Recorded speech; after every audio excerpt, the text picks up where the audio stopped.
देवभूमि उत्तराखंड का मेरा भाई बंधुओं, दीदी भूलियों, दाना सयाणों,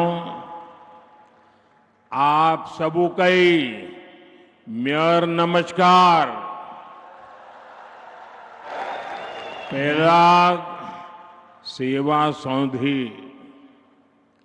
उत्तराखंड के राज्यपाल गुरमीत सिंह जी, मुख्यमंत्री भाई पुष्कर सिंह, केंद्र में मेरे सहयोगी अजय टमटा,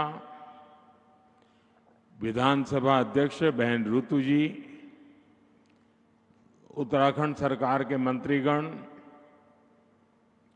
मंच पर मौजूद पूर्व मुख्यमंत्री और सांसदगण, बड़ी संख्या में आशीर्वाद देने आए हुए पूज्य संतगण, अन्य सभी महानुभाव और उत्तराखंड के मेरे भाई और बहनों, साथियों, 9 नवंबर का यह दिन एक लंबी तपस्या का फल है। आज का दिन हम सभी को गर्व का एहसास करा रहा है।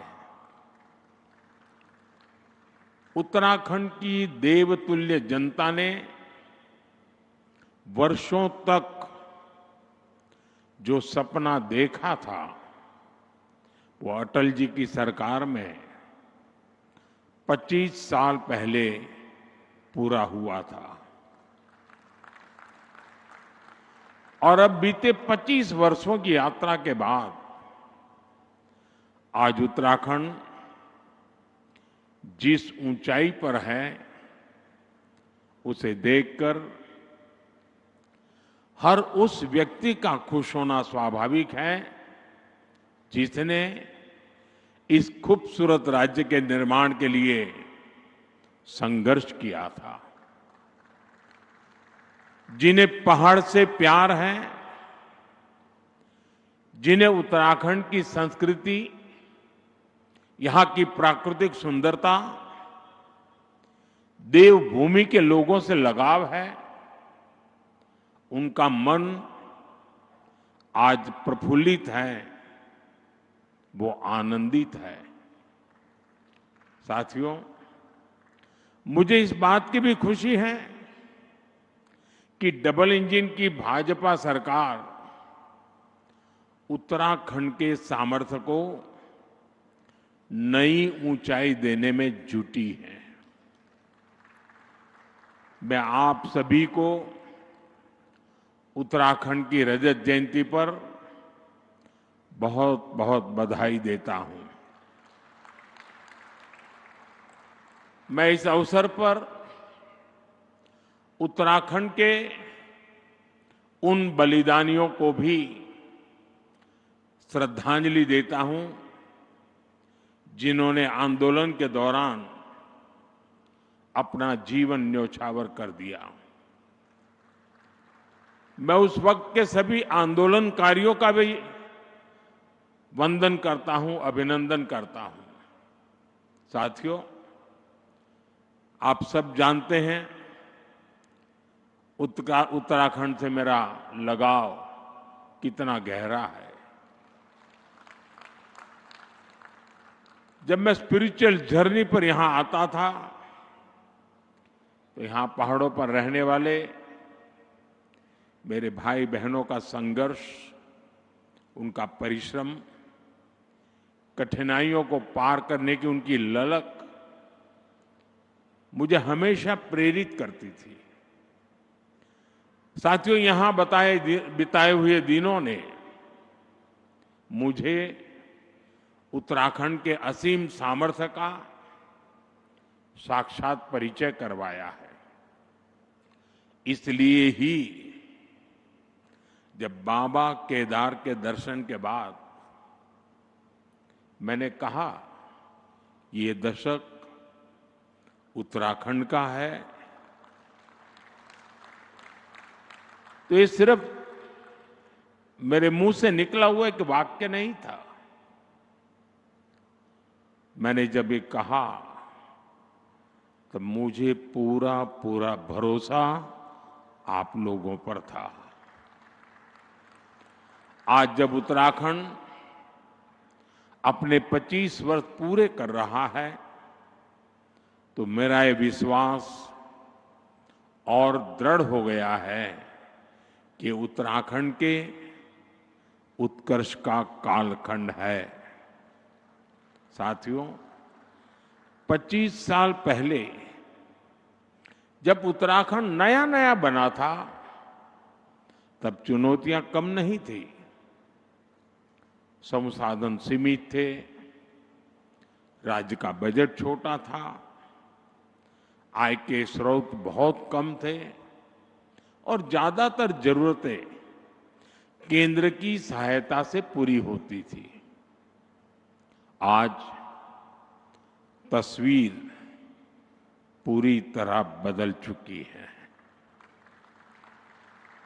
यहां आने से पहले मैंने रजत जयंती समारोह पर शानदार प्रदर्शनी देखी। आपसे भी मेरा आग्रह है, उस प्रदर्शनी को उत्तराखंड के हर नागरिक ने देखनी चाहिए। इसमें उत्तराखंड की पिछले 25 वर्षों की यात्रा की झलकियां हैं। Infrastructure, education, industry, tourism, health, power और ग्रामीण विकास, ऐसे अनेक क्षेत्रों में सफलता की गाथाएं प्रेरित करने वाली है। 25 साल पहले उत्तराखंड का बजट सिर्फ 4,000 करोड़ रुपए था। आज जो 25 साल की उम्र के हैं, उनको उस समय का कुछ भी पता नहीं होगा। उस समय 4,000 करोड़ रुपए का बजट था। आज ये बढ़कर 1,00,000 करोड़ रुपए को पार कर चुका है। 25 साल में उत्तराखंड में बिजली उत्पादन 4 गुना ज्यादा हो गया है। 25 वर्षों में उत्तराखंड में सड़कों की लंबाई बढ़कर 2 गुनी हो गई है और यहां 6 महीने में 4,000 यात्री हवाई जहाज से आते थे। 6 महीने में 4,000। आज एक दिन में 4,000 से ज्यादा यात्री हवाई जहाज से आते हैं। साथियों, इन 25 सालों में इंजीनियरिंग कॉलेजों की संख्या 10 गुना से ज्यादा बढ़ी है। पहले यहां सिर्फ एक मेडिकल कॉलेज था, आज यहां 10 मेडिकल कॉलेज है। 25 साल पहले वैक्सीन कवरेज का दायरा सिर्फ 25% भी नहीं था। 75% से ज्यादा लोग बिना वैक्सीन की जिंदगी शुरू करते थे। आज उत्तराखंड का करीब करीब हर गांव वैक्सीन कवरेज के दायरे में आ गया है। यानी जीवन के हर आयाम में उत्तराखंड ने काफी प्रगति की है। विकास की ये यात्रा अद्भुत रही है। ये बदलाव सबको साथ लेकर चलने की नीति का नतीजा है। हर उत्तराखंडी के संकल्प का नतीजा है। पहली पहाड़ों की चढ़ाई विकासक बाढ़ कै रोक दे सी अब वही बटी नई बाट खुलन लागली।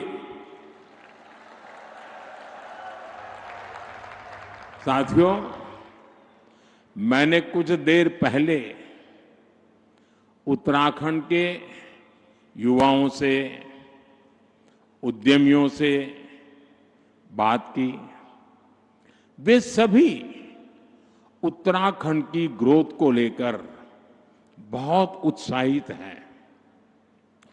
आज जो उत्तराखंड वासियों के उद्गार हैं, उनको अगर मैं गढ़वाली में कहूं तो शायद कोई गलती तो कर लूंगा, लेकिन 2047 में भारत थे विकसित देशों की लेन में ल्याण खुणी मेरो उत्तराखंड मेरी देवभूमि पूरी तरह से तैयार छिन।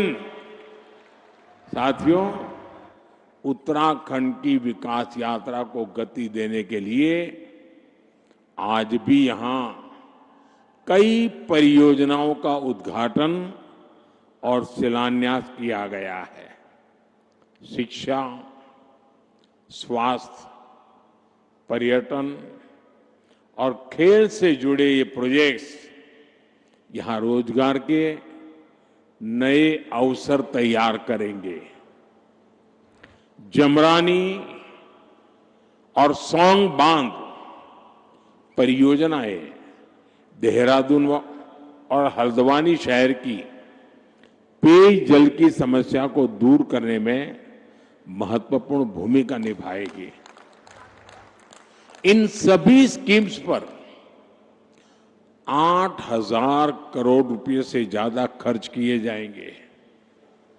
मैं उत्तराखंड वासियों को इन परियोजनाओं की बधाई देता हूं।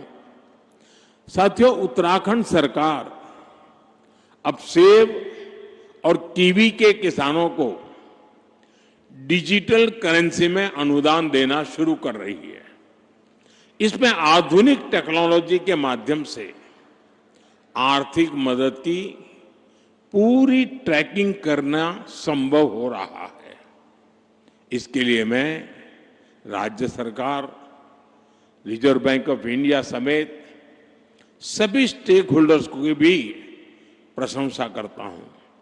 साथियों, देवभूमि उत्तराखंड भारत के आध्यात्मिक जीवन की धड़कन है। गंगोत्री, यमुनोत्री, केदारनाथ, बद्रीनाथ, जागेश्वर, आदि कैलाश, ऐसे अनगिनत तीर्थ हमारी आस्था के प्रतीक है। हर वर्ष लाखों श्रद्धालु इन पवित्र धामों की यात्रा पर आते हैं। उनकी यात्रा भक्ति का मार्ग खोलती है, साथ ही उत्तराखंड की अर्थव्यवस्था में नई ऊर्जा भरती है। साथियों, बेहतर कनेक्टिविटी का उत्तराखंड के विकास से गहरा नाता है। इसलिए आज राज्य में 2 लाख करोड़ रुपए से अधिक की परियोजनाओं पर काम चल रहा है। ऋषिकेश कर्णप्रयाग रेल परियोजना प्रगति पर है। दिल्ली देहरादून एक्सप्रेसवे अब लगभग तैयार है। गौरीकुंड, केदारनाथ और गोविंदघाट हेमकुंड साहब रोपवे का शिलान्यास हो चुका है। ये परियोजनाएं उत्तराखंड में विकास को नई गति दे रही हैं। साथियों, उत्तराखंड ने 25 वर्षों में विकास की एक लंबी यात्रा तय की है। अब सवाल ये है कि अगले 25 वर्षों में हम उत्तराखंड को किस ऊंचाई पर देखना चाहेंगे। आपने वो कहावत जरूर सुनी होगी, जहां चाह वहां राह। इसलिए जब हमें ये पता होगा कि हमारा लक्ष्य क्या है, तो वहां पहुंचने का रोड मैप भी उतनी ही तेजी से बनेगा। और अपने लक्ष्यों पर चर्चा के लिए 9 नवंबर से बेहतर दिन और क्या होगा। साथियों, उत्तराखंड का असली परिचय उसकी आध्यात्मिक शक्ति है।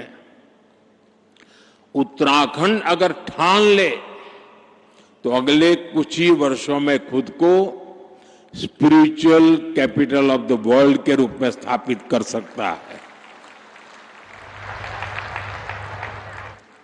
यहां के मंदिर, आश्रम, ध्यान और योग के सेंटर, इन्हें हम ग्लोबल नेटवर्क से जोड़ सकते हैं।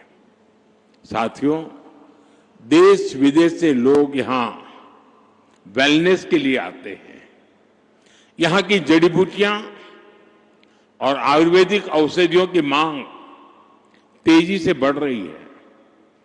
पिछले 25 वर्षों में एरोमेटिक प्लांट्स, आयुर्वेदिक जड़ी बूटियां, योग और वेलनेस टूरिज्म में उत्तराखंड ने शानदार प्रगति की है। अब समय है कि उत्तराखंड की हर विधानसभा क्षेत्र में योग केंद्र, आयुर्वेद केंद्र, नेचुरोपैथी संस्थान, होम स्टे, एक कंप्लीट पैकेज, वो दिशा में हम सोच सकते हैं। ये हमारे विदेशी टूरिस्ट को बहुत अपील करेगा। साथियों, आप जानते ही हैं कि भारत सरकार बॉर्डर पर वाइब्रेंट विलेज योजना पर कितना जोर दे रही है।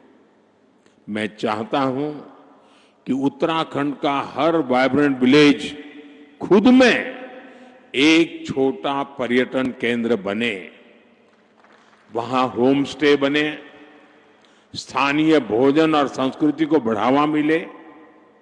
आप कल्पना करिए, जब बाहर से आने वाले पर्यटक एकदम घरेलू माहौल में डुबके चुड़कानी खाएंगे, रोट, अरसा, रस, भात खाएंगे, जंगोरे की खीर खाएंगे, तो उन्हें कितना आनंद आएगा। यही आनंद उन्हें दूसरी बार, तीसरी बार उत्तराखंड वापस लेकर आएगा। साथियों, अब हमें उत्तराखंड में छुपी हुई संभावनाओं के विस्तार पर फोकस करने की आवश्यकता है। यहां हरेला, फुलदेई, भिटौली जैसे त्योहारों का हिस्सा बनने के बाद पर्यटक उस अनुभव को हमेशा याद रखते हैं। यहां के मेले भी उतने ही जीवंत हैं। नंदा देवी का मेला, जौलजीबी मेला, बागेश्वर का उत्तरायणी मेला, देवी धुरा का मेला, श्रावणी मेला और बटर फेस्टिवल, इनमें उत्तराखंड की आत्मा बसती है।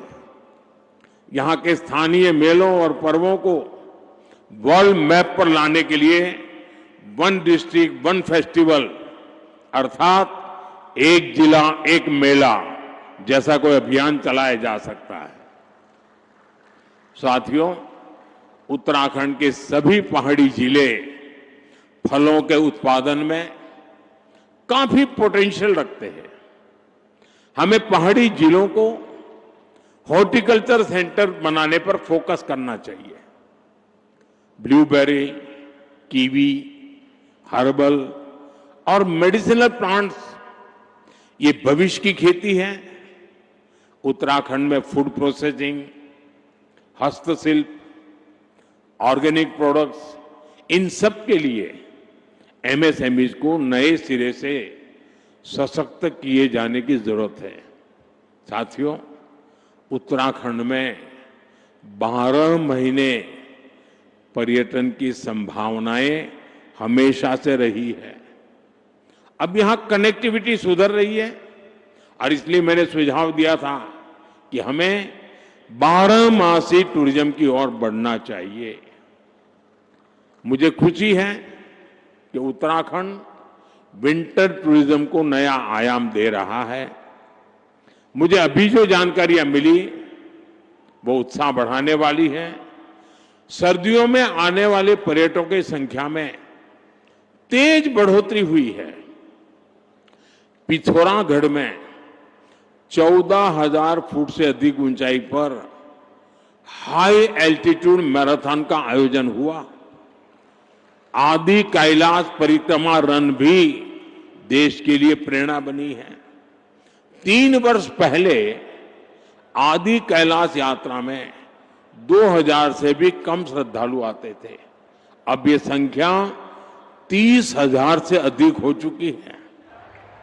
अभी कुछ दिन पूर्व ही केदारनाथ मंदिर के कपाट बंद हुए हैं। केदारनाथ धाम में इस बार करीब 17 लाख श्रद्धालु देवदर्शन के लिए आए हैं। तीर्थाटन, 12मासी पर्यटन उत्तराखंड का वो सामर्थ्य है जो उसे निरंतर विकास की नई ऊंचाई पर ले जाएगा। इको टूरिज्म के लिए भी बहुत संभावना है। एडवेंचर टूरिज्म के लिए भी बहुत संभावना है। देश भर के नौजवानों के लिए यह आकर्षण का केंद्र बन सकता है।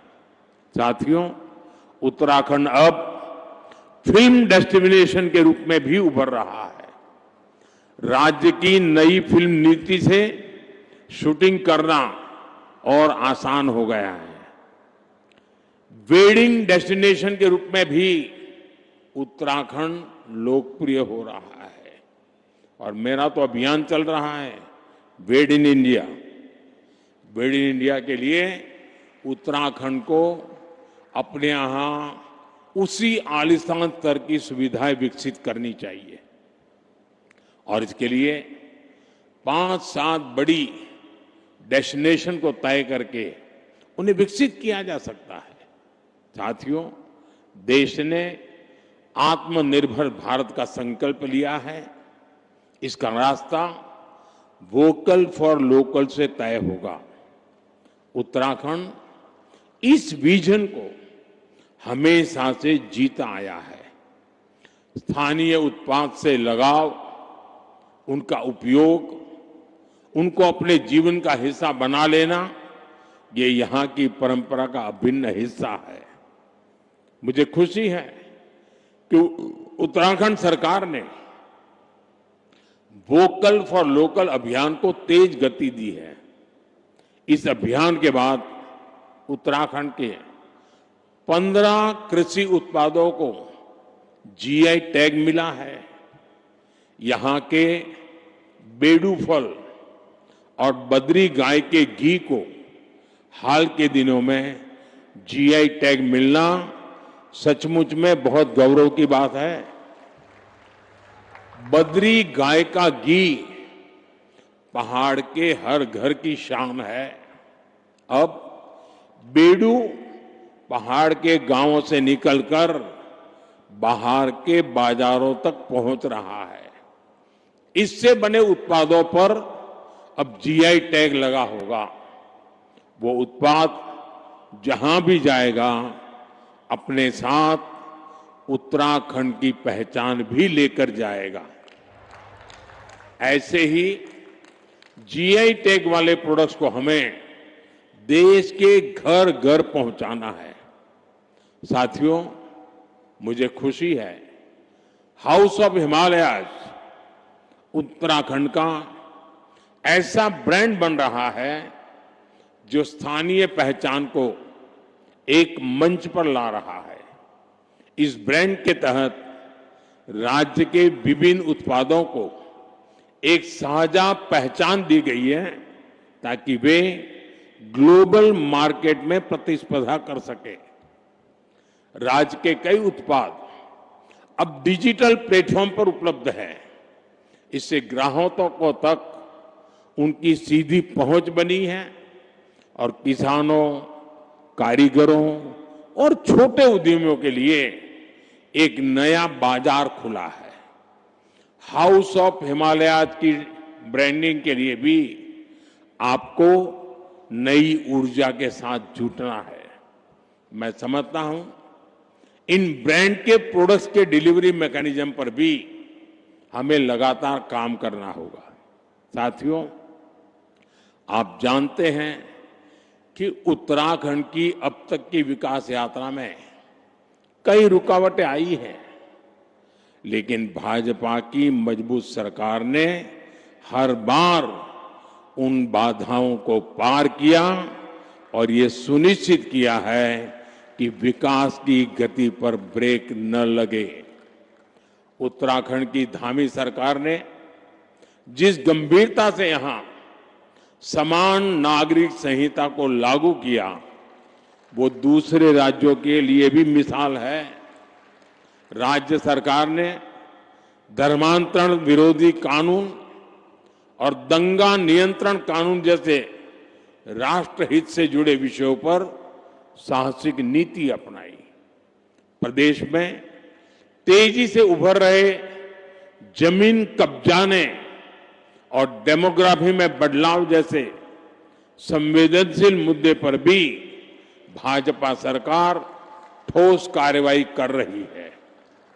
आपदा प्रबंधन के क्षेत्र में उत्तराखंड सरकार ने तेजी और संवेदनशीलता के साथ काम करते हुए जनता की हर संभव मदद का प्रयास किया है। साथियों, आज जब हम राज्य स्थापना की रजत जयंती मना रहे हैं, मुझे पूरा विश्वास है कि आने वाले वर्षों में हमारा उत्तराखंड विकास की नई ऊंचाइयों को छुएगा, अपनी संस्कृति, अपनी पहचान को उसी गर्व के साथ आगे बढ़ाएगा। मैं एक बार फिर उत्तराखंड के सभी निवासियों को रजत जयंती समारोह की हार्दिक शुभकामनाएं देता हूं और मैं आपसे अपेक्षा करता हूं कि अभी से 25 साल के बाद जब देश आजादी के 100 साल मनाता होगा, तब उत्तराखंड किस ऊंचाई पर होगा, ये लक्ष्य अभी से तय कर लेना चाहिए, रास्ता चुन लेना चाहिए और इंतजार किए बिना चल पड़ना चाहिए। मैं आपको ये भी भरोसा देता हूं कि भारत सरकार हमेशा उत्तराखंड सरकार के साथ खड़ी है। आपको हर कदम पर सहयोग देने को हम तत्पर हैं। मैं उत्तराखंड के हर परिवार, हर नागरिक के सुख, समृद्धि और उज्जवल भविष्य की कामना करता हूं। आप सबका बहुत बहुत धन्यवाद। भारत माता की, भारत माता की। वंदे मातरम का 150वां वर्ष है। मेरे साथ बोले वंदे वंदे वंदे वंदे वंदे वंदे वंदे वंदे वंदे। बहुत बहुत धन्यवाद।